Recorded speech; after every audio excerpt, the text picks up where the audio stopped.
Hey there, and welcome to That's Audacious, where we share entrepreneurial stories from amazing leaders to inspire and motivate you to be bold, brave, and audacious. I'm your host, Lauren Clemett, the brand navigator, here to share stories that will make you say, well, that's audacious. Well, hello and welcome to the That's Audacious podcast. Today we have the fabulous Matt Alderton with us. Now, Matt is a leading entrepreneur and business expert. He's also the founder of the fastest growing business networking and business education organisation in the world, BX Networking. And he himself has won over 40 industry awards for the many businesses that he has run, and he's run a few of them. At least a dozen 6, 7, and 8-figure businesses. So he's a serial entrepreneur. He's also the founder of the BX Awards, and we're going to talk a lot about those awards as well, because, hey, we need another awards program, don't we? But also the cool thing I love about you, Matt, is you are also an awards judge. So you've seen things from all sides of the stage, if you like, from being an award entrant and winner through to running your own awards to also judging other people's, the Telstra Awards, the Australian Small Business Champion Awards. So there's lots and lots of insight that we can get from you today to share with everybody. But Matt, tell us a little bit about where you've come from and why you started doing what you're doing. Well, I've been in small business now as a small business owner for over 20 years. So don't look at my photos unless they're really early ones, because it makes me sound really old when I say something like that. But yeah, I've been in business now for over 20 years. I love everything about small business. I love the contribution they make. I love, even just so many small businesses out there. They employ Australians for their very first job. They train them and they make them great human beings. Like so many elements like that. So I love what we do and I love the impact we make. I had tech businesses, retail, hospitality, that kind of thing in the early days, Subway franchises, etc. Then I sort of, as I kind of got towards my 40s, I'm thinking I didn't really want to spend my life running retail shops and hospitality shops. So I sort of thought about what I wanted to do.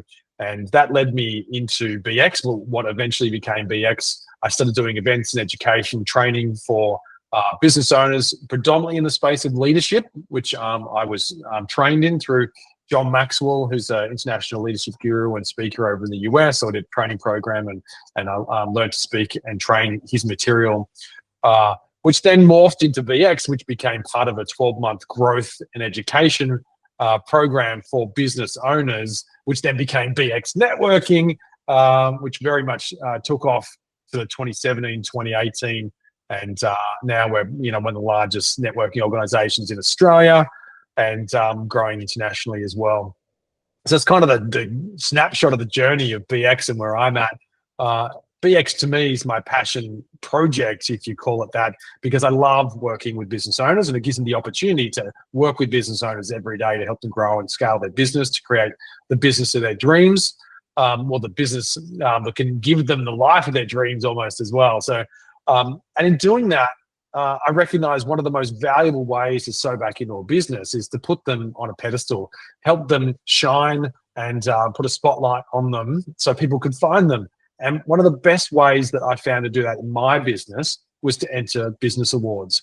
And so I would enter business awards. I think that 40-odd business awards you said earlier, Lauren, was like, I don't even know what it is now. We haven't entered so many of late. We tend to do more judging in them now as opposed to entering, but we entered so many, and whether I was a finalist or a winner, the reality was not important. It was about how my consumer, my potential customer, saw me, and they saw me as a business of substance, one with credibility, instant credibility and trust that would be built through being in an awards program.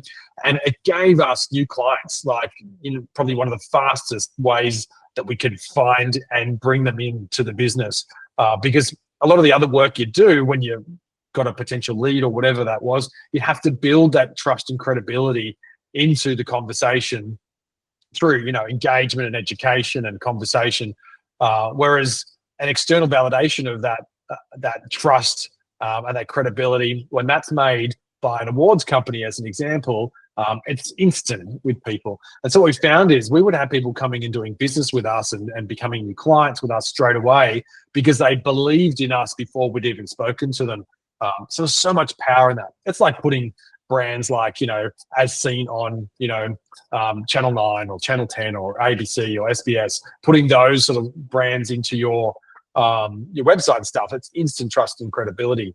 And so, because that had worked so well for us over the years, through my retail shops and through BX in the early days, I thought, we should help build that into part of the model for our members. So we created the BX Business Excellence Awards, a way to recognize business owners for excellence in their field. And we launched it officially in 2015, and it's built and built every year.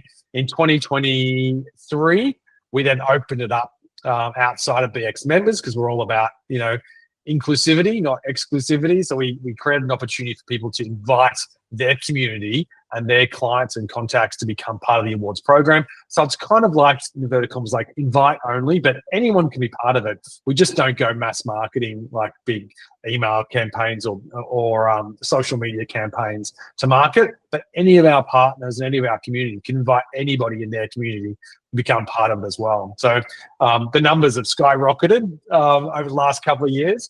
But what that's enabled us to do is really showcase those finalists and winners even more, which has been pretty exciting. So there's kind of a bit of a snapshot about where it's all come from.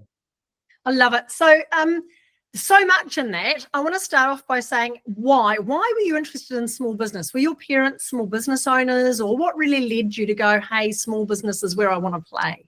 That's so interesting. So, well, my dad actually, he owned a service station. He kind of came, I think he finished year 10. His mum and dad owned the service station. They dragged him out of school and said, you need to work in the family business. He owned that for about maybe 10 years with his brother. They then left that, and my dad then opened, very coincidentally, a video store. And he had in the 1980s, one of the very first video stores. They had Beta and VHS on their shelves. And he kind of sold out of that in like just at the end of the 80s and the early 90s, just when they were kind of all taking off. If he'd have known, he probably would have bought a whole bunch more and cashed in like everybody else did. But I think he did all right. But he kind of missed the heyday of the video stores. Weirdly, I ended up owning a couple of video shops in the 2000s, which I bought and then put Subway restaurants in. But so my family was a small business family. My mum was a teacher. My dad was a small business owner. But that's kind of not what got me into it. I went down a corporate track. I went to uni. I got a corporate job. I was general manager of a company that owned, coincidentally again, they actually owned about 50 Video Easy stores.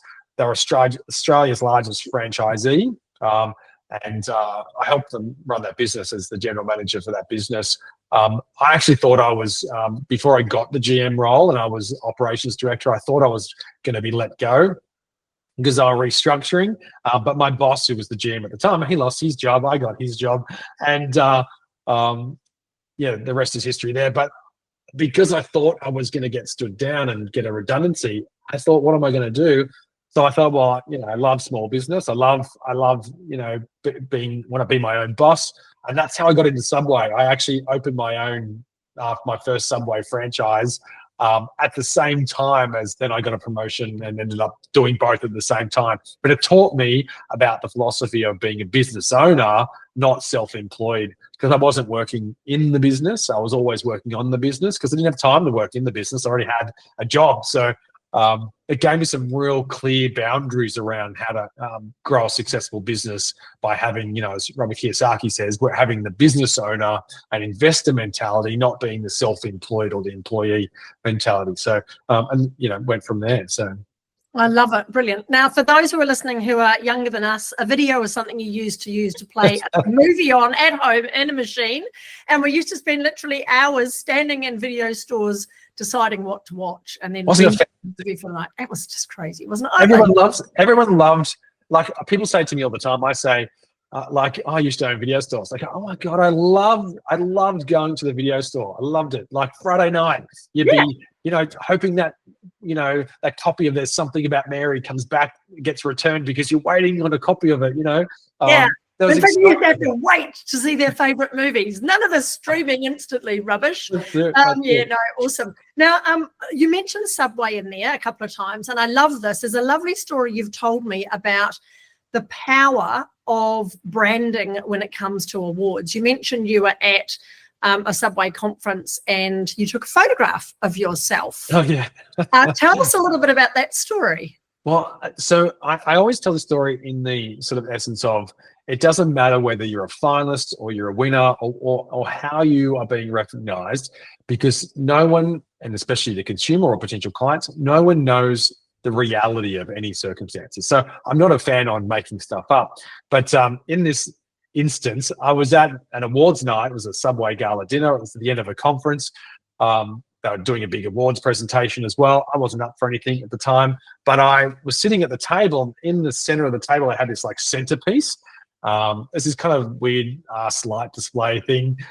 So I picked it up and I held it like you would kind of a trophy kind of thing. And I said, someone take a photo. So they took a photo of me and then I posted a post, manually, not using ChatGPT. I wrote, just at the Subway Awards night tonight. It's so amazing. There's like 1,200 people here. It's so fantastic. Blah, blah, blah, blah. I didn't say I'm up for an award. I didn't say I'd won an award. I didn't say I was anything. I just said I'm at the Subway Awards night. Well, every comment on there was like, oh my God, congratulations, well done, good on you, etc., etc. Because everyone just assumed I was holding what looked like a trophy. It was just a terrible looking centerpiece. So that's the reality of it. And so I tell people when they enter awards, don't worry whether you are a winner or a finalist. The reality is you get to use the logo either way of that awards campaign. And that's the instant trust and credibility positioning piece that you need. And that's why you enter them. Yeah, I love it. It is that whole idea of just that association, isn't it? Association of success and the people you're rubbing shoulders with and so on. Yeah. It's a funny thing though, isn't it, in Australia, I think, and you also have BX, it's gone international now, you have it in the States as well. Have you noticed a big difference between the way we look at success here in Australia and New Zealand and overseas, and how people maybe don't talk as much about their success as they do? Yeah, that's a great point, because like if I think about the US as a comparison point, like if you win something in the US, well, first of all, you go in the US. People are not afraid to position themselves as, top of the pops or the expert in their field. In Australia, it's like we don't want to say it. It's like if we say we're an expert, we're kind of seeming arrogant. If we put ourselves in for an award, we're also seeing like we've got an ego trip or something like that. We're better than everybody else. We're going to win this award. But the reality is an awards campaign is a marketing campaign for your business. So going in awards, it's marketing. If the whole idea is to use the logo, to put on your website, to build positioning and credibility so you get more clients, well, that's called marketing. And so if you're doing it for an ego trip, you'll get more bruised ego than not, because trust me, you win a lot less than you do, you become a finalist or whatever. So winning is the few and far between, but you've got to go in it to win it. But you're not going in it to win it. You're going in it as a marketing campaign. And so the reality is, don't stress about how you think others perceive you. Trust me, it is when you win it, your community, they love getting behind you and supporting you in that process. But it's definitely different from a different country to different country, and Australians have this whole tall poppy syndrome, and we really just we kind of shudder at the thought of putting our heads up in case it gets chopped off.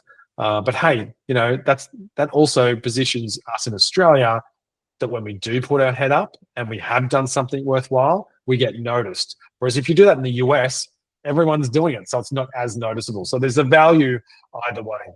Yeah, I love it. I love it. If you are listening to this and you're thinking, I love this, I want more, there are lots more other episodes of the That's Audacious podcast. You'll find them all over Podbean, Apple Podcasts, Spotify, wherever you get your favorite podcast from. Now, Matt, we talked a lot about what you've done with awards. I love the fact we talk about the instant credibility that they give. Doesn't matter whether you're a winner or not. It's just that association with the awards. It's enough. Tell us a bit more about the BX Awards. Now, you started them for your members originally, so I'm assuming they're for small business. So who's it for? Small business organisations? Are there any particular industries, or who would be best going for those? Yeah, look, there's no actual, they're not small business awards, they're just business awards. So anybody can enter. We've had some 100 million plus businesses go in there over the years as well. It's kind of very symbolic of what Australia is as a business ecosystem anyway. So probably 98% of the businesses that would enter would be under $10 million, which is probably pretty similar to what Australia is as a statistic across small business as well. Probably 60% of them would be under $1 million. So there's a kind of a range, and doesn't mean the more money you make, the more chance you've got of winning, because it's measured across a whole broad range of parameters. This is about 70 multiple choice questions. So if you answer the multiple choice questions, that's a benchmarking tool for you and your business. You're ranked according to your category only. So you're not competing against businesses of different, fields. It's category by category. There's about 10 short answer questions for just more information. And so if you work your way through a submission, it's about an hour or two worth of time for you to enter. The process in itself is like having a business consulting or coaching session, because the questions are they're well framed. So basically, it asks your question and asks you to rate yourself in according to specific parameters. So it's not just 1, 2, 3, 4, 5. It's like it gives you the actual requirements about where you sit in relation to each of the questions. That in itself is a great way to just go, hey, I'm doing really well in this, or hey, I could be doing better. And if you're doing better, write some notes for yourself about what you could be doing to improve your business at the same time. So it really is like a coaching and strategy session for you and your business. So the majority of businesses, they'll be able to punch out an application in 1 to 2 hours. That'll put them in good standing, definitely become a finalist, if not a winner.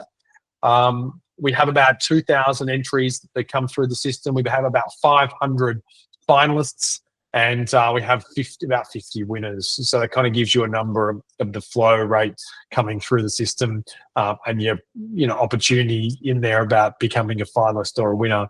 And so 1 in 4 will become a finalist statistically, and then a smaller number, obviously, those will become 1 in 10 of the finalists will become a winner. So, pretty good odds once you're a finalist, I think, of becoming a winner when you compare it to some other awards programs that are like all-encompassing, or even to just have massive categories of 20 or 30 or 40 people. So like the Australian Business Champion can have 10,000 entries.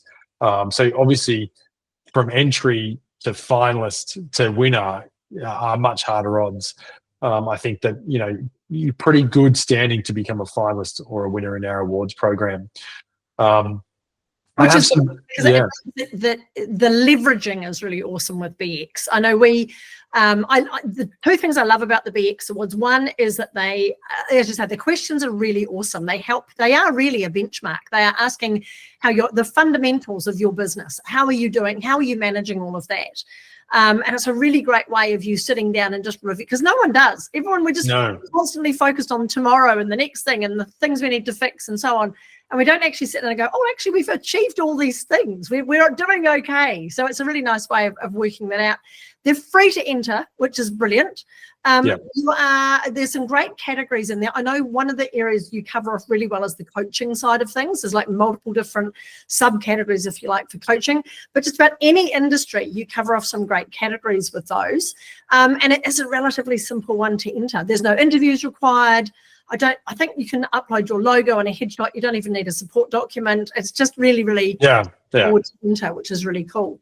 So what have you noticed? Because I know you're also a judge as well as running the awards yourself, and we'll talk a bit more about the BX Awards in a second. But what have you noticed most recently? And you know what I'm asking here. I'm asking VP. What have you noticed that you really want to give people some advice on what they should be doing from a judge's point of view? Well, the elephant in the room is AI and ChatGPT and having your answers written. And some awards campaigns, some award programs, they're all written answers. So you could write your answers in ChatGPT. Now, I wish I had Chat GPT available to me when I first started entering awards programs, because I wrote some very long-winded answers, and I probably would have done better in them if I had been more succinct. However, I would have taken my answers and I would have used ChatGPT to help refine them. I wouldn't have just asked ChatGPT to give me an answer for this question. And so this is the trend. So the last couple of years of judging, especially Australian Business Champions, Telstra Awards, like I had one submission, I remember, in the Women's Champion Awards last year, and it said the answer that was written in the answer box, it said, sure, I'll write you a hypothetical answer for your business based on this award question. And then it wrote it didn't even reference the business name anywhere in the answer. It was like, but you left the prompt in and everything. So it was so, oh my gosh. I just thought, seriously, you haven't even read what it's given you, and the prompt you gave it was so low grade that the answer would have been crap anyway.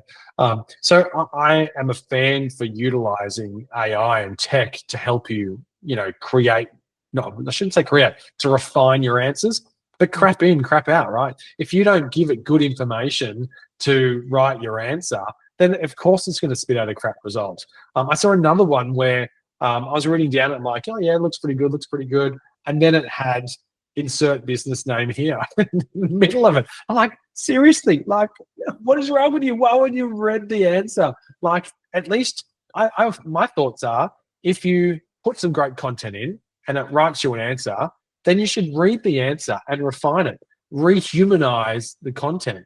And there's some classic Chat GPT tells. Like, there's probably half a dozen that I could tell you that if you do one of these things, then you've used ChatGPT to write your answer. Now, am I going to judge you poorly for it? Maybe, maybe not. It depends on the rest of your answer. But, the one thing that I think that the power of it is, most award applications are online. They'll all have limitations on the amount of copy and text and characters you can put in there.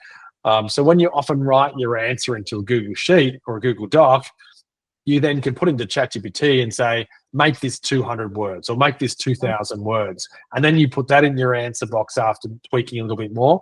That's the way to go. Use your content, get it to help you refine it, fix your spelling mistakes and stuff like that. It's brilliant. Look, ChatGPT is amazing. Like, I dictate so much stuff to it now for content. And it helps me rewrite that content, fixing and putting spelling and typos, and getting context and sentence structure right. Like, it's brilliant for that, but don't use it to cheat. Use it to refine the information that you're putting in. And God, read the answers, please. It's not like having a spotty intern next to you, isn't it? To go, hey, there's extra stuff for me that I can't be bothered doing, but please don't copy and paste from ChatGPT. 100%. Matt, where's next for you? I mean, obviously you've got some amazing business success. You've got the networking that is just BX Networking. If you haven't been to BX Networking, just search it out. Go get yourself invited. It's an amazing environment to be in. And if you're interested in the BX Awards, we will put links to those at the bottom of this recording. They're open. If you're listening to this straight away after we've recorded, they're open right now. They open, I think it's sort of beginning of May through to the beginning of June. Is that about right? Yeah. So we've got about a week left. Now, don't tell anyone, Lauren, okay? But I will leave it open for a couple of extra days because there's always people that are smashing them out in the last 24 hours. I would never leave anything to the last moment. Bullshit. But I was always a last minute Lucy. But we'll leave them open for an extra couple of days. But truly, if it's an hour or two worth of work. You'll smash through the multiple choice. The short answer are easy to frame up, so it shouldn't take too long to do it to get your application in there. There's nothing like a deadline, is there, though? To push you. I know. 1st of June is the official deadline at midnight. Yeah. So work to that, and you'll be fine, and you might even get it a couple of extra days, and you'll go, could have left it a bit later. But no, get it in by the 1st of June. So if you're looking for that information, it'll be beneath this interview. Matt, what's your future looking like? Where do you see the BX Awards going, or the BX networking going? What's your plans for that? Well, when we started BX in 2015, we were an events and education organisation. We still are an events and education organisation, but the focus really became networking, sort of 2018 sort of onwards. In 23, we launched our Diamond program. In 24, we launched our exclusive program, which put the education at a whole different level back into our network and our offering. And so for me, I work with a small number of people in our exclusive program doing book writing and keynote speaking training and expert positioning training, awards training, stuff like that. So we do that kind of stuff with a small number of people at the top end. But our core product, I believe now, is not just the networking at the platinum level. It's our diamond level of membership, which incorporates a lot of our education in there and our conferences in there as well. So we run like 3 conferences a year through our diamond program. We have diamond mentoring and mastermind sessions once a month, like in-person dinners that we facilitate all around the country and in other countries as well. So to me, diamond is really the focus for BX now, because we have a failure rate in small business of 96%. We need to change that. So it's my passion, my vision to really get into the hearts and minds of business owners and help them level up and scale up so that they don't have, and they can avoid a lot of the pitfalls that most business owners will face along the way, so they can have successful businesses. And whether that's, a nice solid 6-figure business, or whether they're growing and want to scale to 7 and 8 figures, we've got programs that can help them in all of that. But the foundations are the most important part. So Diamond for us is our real focus for BX, to help business owners really take their business to that next level. Yeah, brilliant. I love it. And that's the thing, isn't it, is there are different levels in business, and you need different help as you get to each level. It's like playing a Game Boy or whatever, and it's like, playing a video game, back to our old-fashioned roots, Super Mario Kart or something, and you get different levels, so you need different tools. Matt, I always ask the same question because we're here at the very end of this fabulous conversation. Thank you so much. If you could go back in time to any time in your life and give yourself some advice, what would it be? I think it's a really interesting question, because, what's the first thing that jumps in my mind? So back in 2006, 7, I had a business partner that took $500,000 out of the business and then went bankrupt. And we missed a lot of the warning signs. My accountant missed the warning signs, and it left us almost $1 million worth of debt in total, because we hadn't paid anyway. So the challenge with it is that I don't think I'd be the person I am today without the lessons I learned through the process. But would I want to go through it again? I don't think I would. So do I get to keep the knowledge, but I get to without the pain, the knowledge without the pain? That would be nice. I know. So I'd definitely be having a conversation with my accountant, and I'd definitely be doing a few things different with my partnership there. But on the flip side, the value that I've got from that is worth way more than the money I lost out of it. So yeah, and the fact that you're now so passionate about helping other people set their businesses up the right way for success is a big long-term silver lining out of that one as well. That's it. True. I love it. Brilliant. Thank you so much, Matt, for being on the podcast. Any last tips or motivation or inspiration or anything else you want to share with the listeners around the awards or anything else you're doing? Yeah, I would really just like to emphasize the whole, getting in it, being in it to win it. I feel that, people don't realize the value of the positioning themselves in an awards campaign. And at the end of the day, someone's going to go to your website and they're going to go to your competitor's website, and the website that's got more award logo wins and finalist roles compared to the other has instant trust and credibility over the other business. And if we run great businesses and we serve great products and services, and we want those products and services in the hands of more people, then we need to give our potential customers a reason to shop with us, to do business with us. And that's going to happen by positioning yourself as that go-to person, that authority in your space. And these awards are such a powerful way to do that. So highly encourage you, enter our awards, Business Champion Awards, Telstra Awards, whatever it is you want to go in. Make it nice and easy. Like, if you haven't done anything, start nice and easy. Our awards and these Business Champions and local business awards are great starting places for an awards journey. Yeah, brilliant. I love it. Thank you, Matt. You cannot win one if you're not in. That's the big thing. And it doesn't matter if you win or not, just get yourself in them. So thank you so much, Matt, for being on the podcast. It's been an absolute pleasure having you here. If you want to know more about the BX Awards, there are links below, and get yourself in. Thanks so much for listening to the That's Audacious podcast. Remember, there's no place for modesty in business, and you do deserve to be well known, well paid, and wanted. For more episodes, please subscribe to the podcast on your favourite channel or follow us online. The links are in the description below.